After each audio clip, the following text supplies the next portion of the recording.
Just a few things, a few topics to cover here. So I'm watching this lecture here. It's Leonard Susskind on the world as a hologram. Leonard Susskind on the world as a hologram. I'm Munster Grove. This is C4CW casting 495 celebrities worldwide. Today's research and analysis topic over here at C4CW, the black hole paradox. The black hole paradox. And what we're going to discuss is what scientists have, at least in the past, been in consensus on regarding black holes and so forth, in contrast to what is now known, what is now believed to be true. And if you are true fans of this show, then IWE495 most certainly appreciate you.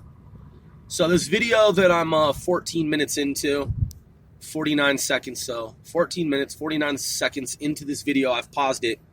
Again, title is Leonard Susskind on the world as hologram.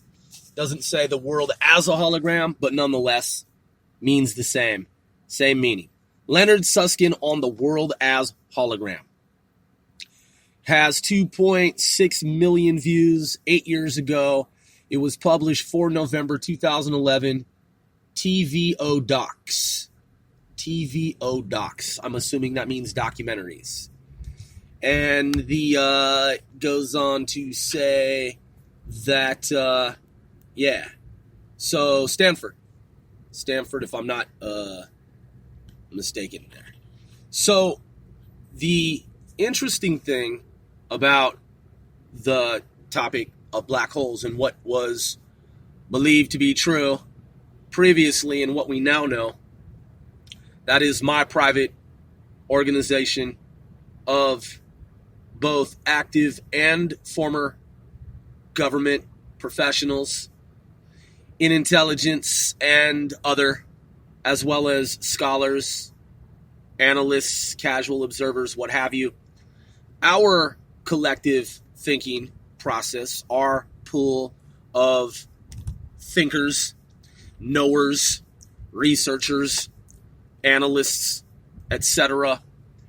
What we know is that there is evidence that faster than light travel, FTL, faster than light travel is not so uncommon in the multiverse, universe.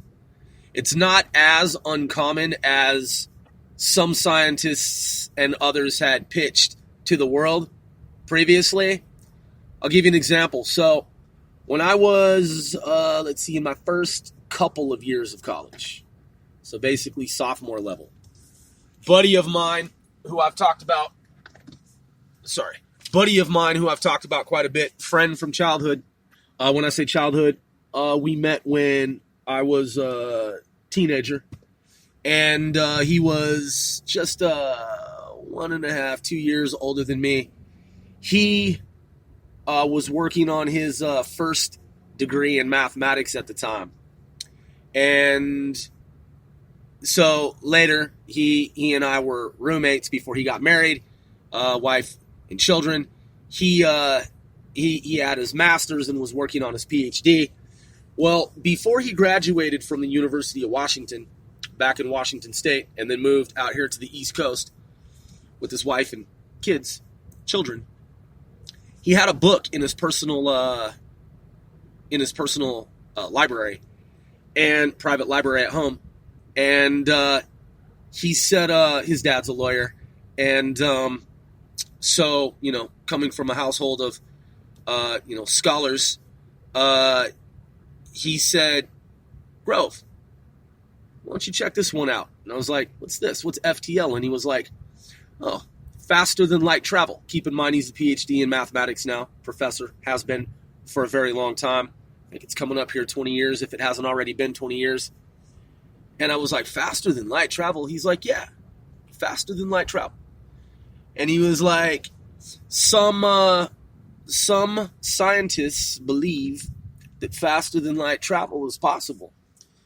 And he said the basic premise and understanding there is that there are some particles, subatomic particles, what have you, that they have the ability to travel literally backward in time. Therefore, faster than light travel is possible, and it has been. And though highly theoretical, extremely theoretical at the time, it was nonetheless eye-opening, eyebrow-raising, very thought-provoking, and very provocative. So he gave me the book, and I held on to it for some time. And on occasion, late night or, sometimes just, throughout the day, I just kind of like look over at the book and open it up and just kind of like thumb through it, skim some pages. And interestingly, flash forward to now, 2020, there is a lot of talk about faster than light travel, more so than ever before.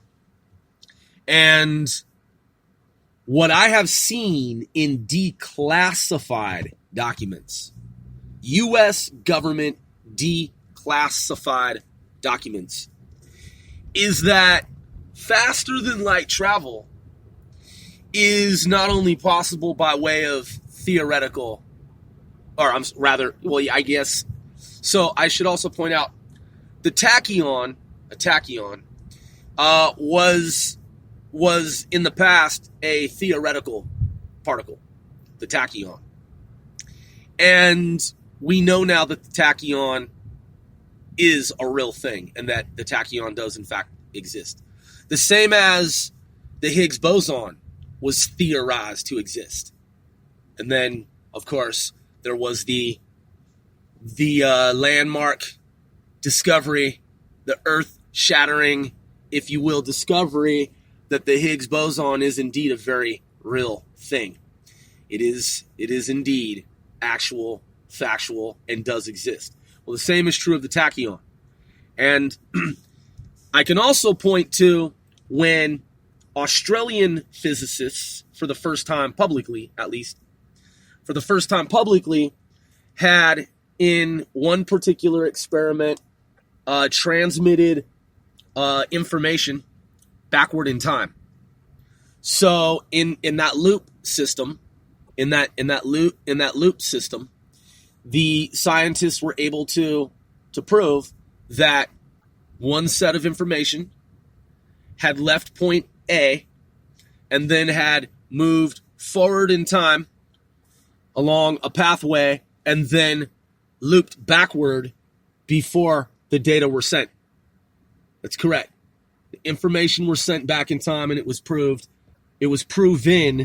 that the phenomenon of time travel, teleportation, and information being sent backward in time is absolutely a reality. So that information you can look up, you can source it, you can Google it, and then that particular experiment has been reproduced many times since then.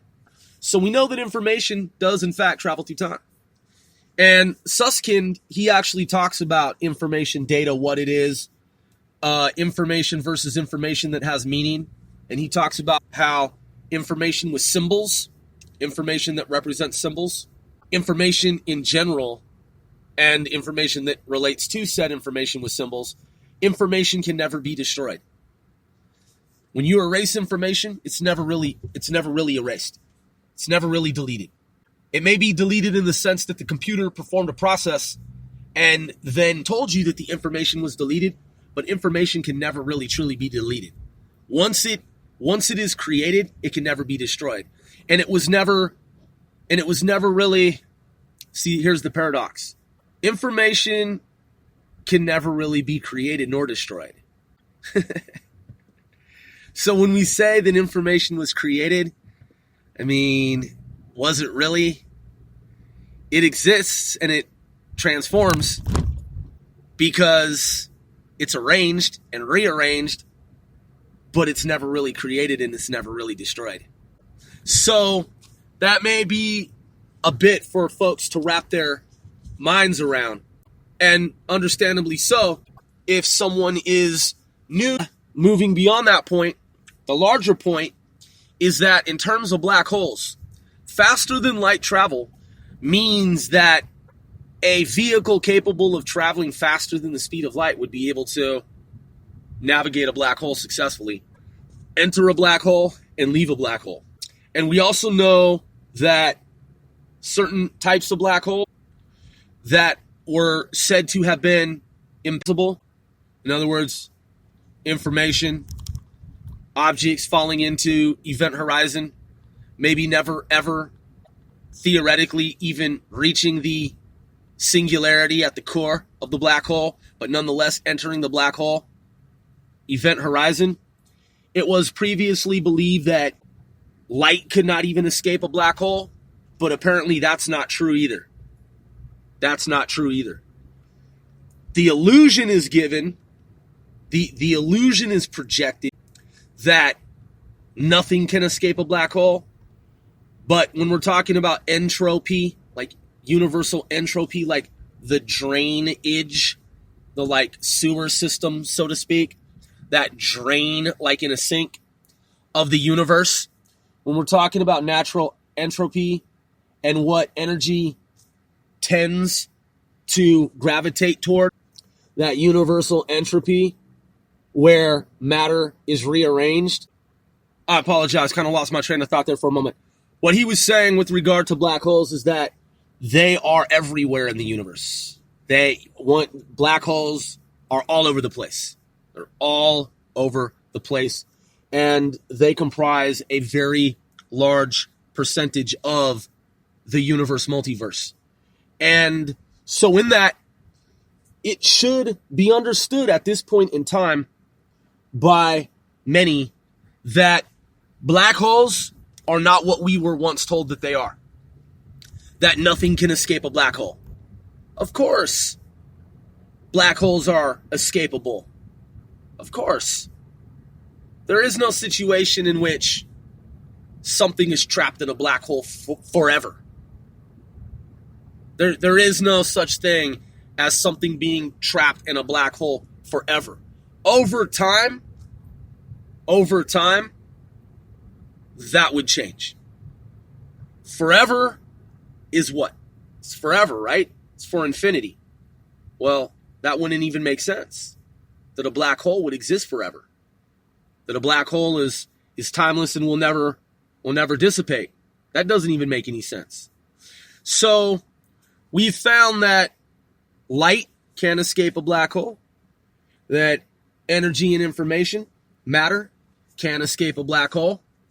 And we've also learned that there are technologies that can travel faster than the speed of light, and in some cases, tens of thousands, if not hundreds of thousands of times faster than the speed of light. And I know that sounds totally insane. I know that sounds completely fucking nuts. Think about it like this. You were also told that speed of light is a constant, that it's 186,000 miles per second. That's not even true. What you were taught in grammar school, grade school, junior high school, college, that's not even true. If that's what you were told, that the speed of light is a constant. The speed of light is not a constant. It can be, but it can also not be. It fluctuates because everything is in flux.